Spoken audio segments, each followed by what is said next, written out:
This game is so bad that when the topic of discussion is what's the worst COD ever is even brought up, people forget to mention it. The first options are always Black Ops 6 or Black Ops 7 or Modern Warfare 2 2022. They'll even go back and mention Black Ops 4 because it didn't have a campaign. I would genuinely have to remind people that Sledgehammer released a game in 2021, and then they're like, oh yeah, that game is pretty dog shit. Now, the reason I want to talk about this is because I don't think the game's failure is necessarily Sledgehammer's fault. Let me explain. So rewind 2 years, and it's 2019. We get a game called Call of Duty Modern Warfare. It's a reboot of the hit sub-series Call of Duty Modern Warfare. The campaign was great. Multiplayer, not really my cup of tea, but I played it because it was new and it was different. I got Damascus, I was a happy camper. They even made an attempt on the third mode called Spec Ops, and it was supposed to be Spec Ops from like the original Modern Warfare. That shit was trash. Just forget it exists. Anyways, the game ended up being the highest selling launch in franchise history. This is a good and a bad thing.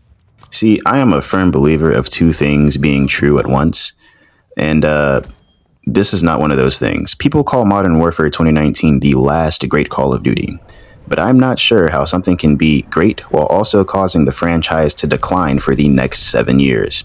Yes.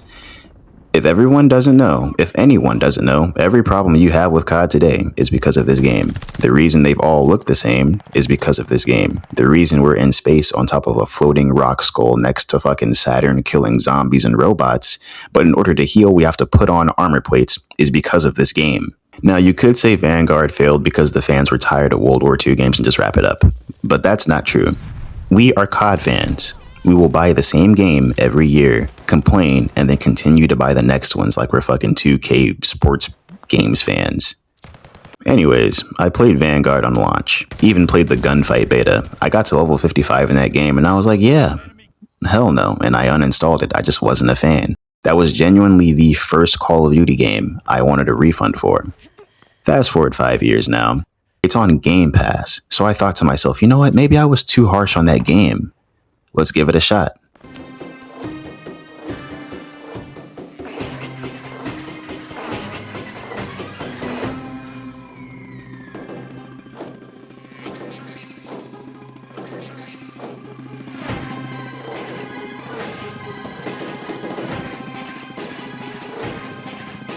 Nobody wants to touch this shit with a 10-foot pole even when it's free, bro. When I finally did find a lobby, I was immediately reminded why I don't like this game. First off, it's the map design. It's pretty bad. I'm not sure if the devs had some sort of internal conflict, but some maps like Eagle's Nest would have a very normal and enjoyable 3-lane experience, and some maps would just be open space with shit in the middle. Now, with that being said, a map with just open space with shit in the middle, it can work. Carrier from Black Ops 2 is a good example of this. Everyone loves Carrier. It's not a really good map, though, but nobody fucking cares. The difference between Black Ops 2 and Vanguard is that Black Ops 2 is not dog shit. Hold on, I'm joking. But, so Vanguard was made on the Modern Warfare 2019 engine. I'm pretty sure there's an actual term for like IW49 or whatever the fuck it's called. But since Vanguard was made on the Modern Warfare 2019 engine, you're going to notice a pattern with this Modern Warfare 2019 game, by the way. You're able to have this lightning fast movement, which isn't necessarily a bad thing until you pair it with the bullshit map designs in Vanguard. Trying to be a movement god on a map where someone with an STG can see 80% of the layout from a window it doesn't work out. Which brings me to my next problem, the weapon balancing. Now, every COD has a meta. I'm no stranger to it, you're no stranger to it, you know the drill. But in this game specifically, you're able to put 10 attachments on your gun. Why? I don't know. I looked it up and it's because Sledgehammer wanted to vastly expand the gunsmith system introduced in Modern Warfare 2019. Anyways, the STG was the gun of choice. It got nerfed, then the community found a new set of 10 attachments to make it OP again. And then it got nerfed again. And then they found a new set of 10 attachments to make it OP again, and then it got nerfed again. Everyone eventually took the hint, and then they just switched to the automaton and did the same thing over. So you get the idea. It's kind of hard to balance a gun and not make it strong when you can put 10 fucking attachments on it.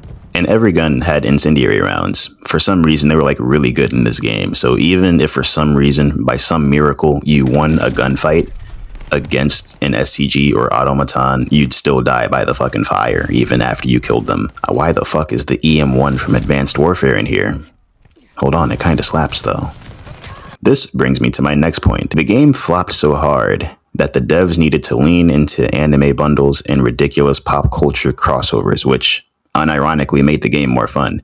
I'm not one of those milsim nerds that needs the game to be grounded and realistic in order for it to be fun. I'm a Treyarch fanboy. I love when shit looks ridiculous. That's an unpopular opinion, I know. But it's kind of like they started to actively dismantle the grounded tactical framework established by Modern Warfare 2019. In later seasons, they started adding regular 3-lane maps. They added the zero recoil laser weapon. They added a Godzilla vs. Kong crossover that was a limited time in-game event. It added even more cool maps and more cool guns.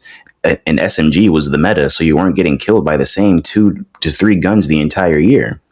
They decided to do all of this like 6 months into the game, but the Vanguard player base was fed up already. Everybody went back to Cold War, or even that one game mode that unfortunately still plagues the multiplayer and zombies experience until this day. Moral of the story is Cold War rejected the Modern Warfare 2019 design philosophy. That's why that game was a breath of fresh fucking air, because it didn't feel like Modern Warfare 2019. And then Vanguard came and didn't change anything until 6 months later. The next year was 2022. Surely Infinity War doesn't drop a game that sets us right back to square one. Oh my goodness, you guys are not going to believe this. This is while I'm editing the video. We just got gameplay of Modern Warfare 4, and you'll never guess what game it looks like. Anyways, thanks for watching. First YouTube video. I don't know. It's probably not going to get any views, but I don't care. If you do watch, I'd appreciate if you like and subscribe and all that stuff. So yeah.